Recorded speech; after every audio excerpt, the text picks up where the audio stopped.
हम सबका पढ़ाई करने का क्या मतलब है अगर हम भाषाएं सही तरीके से नहीं बोल सकते। हम हिंदी भाषा को सही उचित तरीके से नहीं बोल सकते।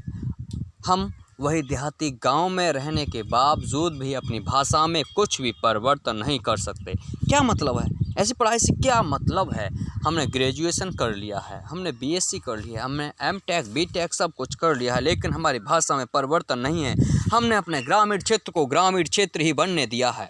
हमने अपने ग्रामीण क्षेत्र को बिल्कुल भी विकसित विकासशील नहीं होने दिया है। हमने अपने ग्रामीण क्षेत्र में आकर इतने ज्ञान को अर्जित करने के बावजूद भी वही विशुद्धियाँ, वही रीति रिवाजें अभी भी चलती हैं। ये क्यों? ऐसा लगता है, ऐसा महसूस होता है कि हम अभी भी अशिक्षित हैं। हम वही पौराणिक चीज़ों के माध्यम से अपने जीवन की प्रक्रिया को चलाते हैं। क्यों? और जो व्यक्ति पढ़ लिख के गाँव में आता है उससे हम यह उम्मीद नहीं करते कि वह गाँव के लिए तुच्छ भर भी कुछ करे।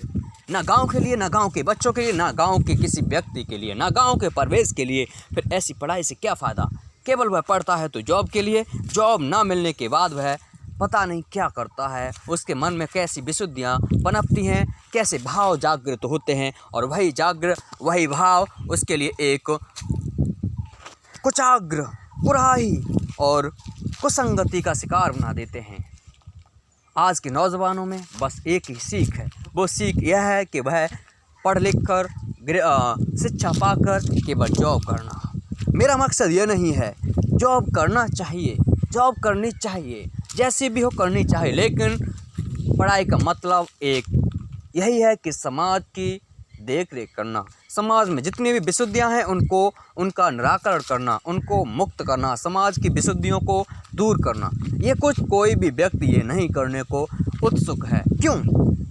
क्योंकि उसके अंदर स्वार्थ, सेल्फिश की वजह से हमारे देश की इतनी खस्ता हालात है कि हम कुछ कह नहीं सकते। परिवेश को देखें, हम जनता को देखें, हम आर्थिक स्थिति को देखें, किसान की स्थिति को देखें, कुछ भी देख लें, हमारे देश के हालात केवल इसी वजह से जर्जर हैं क्योंकि यहाँ का शिक्षित युवा कुछ भी करने के लिए राजी नहीं है, कोई भी बीड़ा उठाने के लिए राजी नहीं है। आज कोरोना काल में कोरोना का इतना भयंकर विश्व भर में इतना संकट है कि त्राही मची हुई है।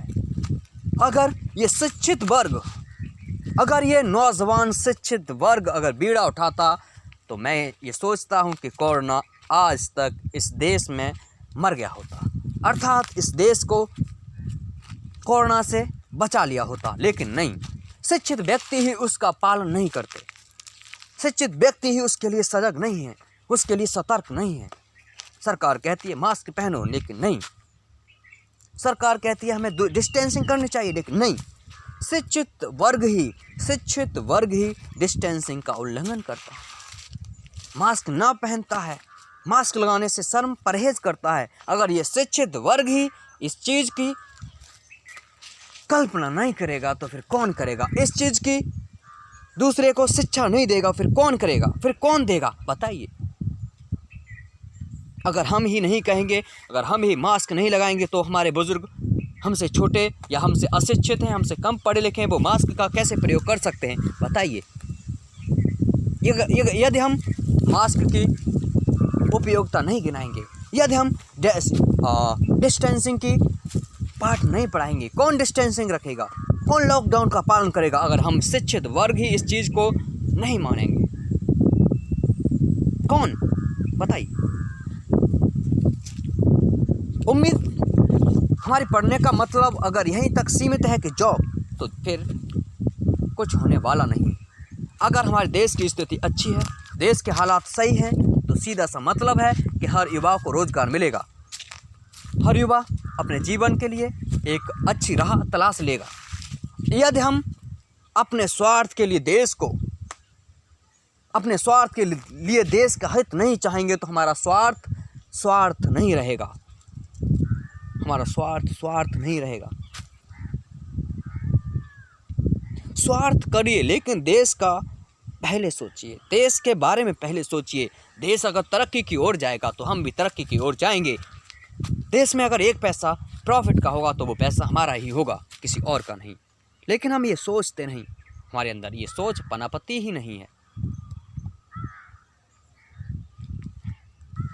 आज के दौर में सबके हाथ में एंड्रॉयड मोबाइल है, सब डिजिटल बन गए हैं, सब पे सब डिजिटल हैं। अच्छी बात है, लेकिन डिजिटल का फ़ायदा अच्छा लीजिए। सरकार कहती है आत्मनिर्भर बनिए, तो आत्मनिर्भर बनने के गुण हमारे मोबाइल में आएंगे, हमें आत्मनिर्भर बनाएंगे। ऐसा कोई भी नहीं, कोई पबजी में लगा है, कोई गेम्स में लगा है, कोई किसी में लगा है, अपने अपने मज़े में मस्त हैं, लेकिन अपने फ़ायदे के लिए, अपने देश के फ़ायदे के लिए कोई कुछ भी नहीं कर रहा। क्यों? क्या ठान के तुमने अपने मन में रखा है कि तुम ये करने के बाद अपने जीवन को उज्जवल बना सकते हो? कभी नहीं, कदापि नहीं, कैसे भी नहीं। यदि तुम्हें अपना जीवन उज्जवल बनाना है तो सीधा सा मतलब है इसका कि देश की तरक्की चाहिए, देश के बारे में सोचना चाहिए, देश के हित में काम करना चाहिए, समाज के हित में काम करना चाहिए। समाज में आ जाइए, समाज के बारे में सोचिए, समाज क्या कर रही है, समाज में क्या बुराई है, उनको मिटाने की कोशिश कीजिए। अच्छा रहेगा, तुम भी सुधरोगे, तुम्हारी समाज भी सुधरेगी, तुम्हारा देश भी सुधरेगा। आज का वक्त लॉकडाउन का था, आज का वक्त ये लॉकडाउन का चल रहा है।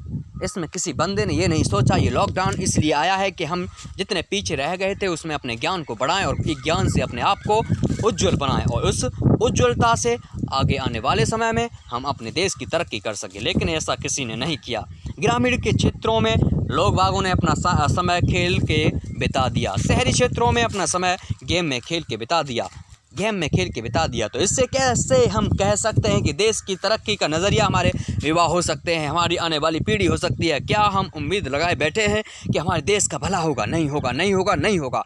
अगर हम ही युवा लोग ये सोचकर आगे नहीं बढ़ेंगे कि हम और हमारे पिछली पीढ़ी कुछ करने के लिए उत्सुक हो, तो तब तक हमारे देश का भला नहीं होना है, जब तक हमारे देश का भला नहीं होना है। और जब हमारे देश का ही भला होगा तब हमारा ही भला होना लाजमी है। सब ने अपने अपने कर्म को छोड़ दिया है, केवल किसान अपने कर्म पे लगा है, बाकी सभी ने ग्रामीण क्षेत्रों में अपने कर्मों को छोड़ दिया। पढ़ने वाले स्टूडेंटों ने अपनी पढ़ाई को छोड़ दिया है, कारोबार करने वालों ने अपना कारोबार छोड़ दिया है। और यहाँ पर बस एक ही चीज़ थी कि कारोबार न करके पढ़ाई लिखाई करके अपने ज्ञान को बढ़ाना था, और ये कर सकते थे अपने घर पे भी बैठ के, लेकिन ऐसा किसी ने नहीं किया। क्यों नहीं किया? उन्हें देश के बारे में कतई कोई चिंता ही नहीं है। कोरोना से हम अच्छी तरह से जीत सकते थे, लेकिन कोई जीतने के लिए खड़ा ही नहीं हुआ, कोई उससे लड़ने के लिए नहीं राजी था। जिसके पास जो जैसी मुसीबत है वह वैसा ही सोचने के हकदार में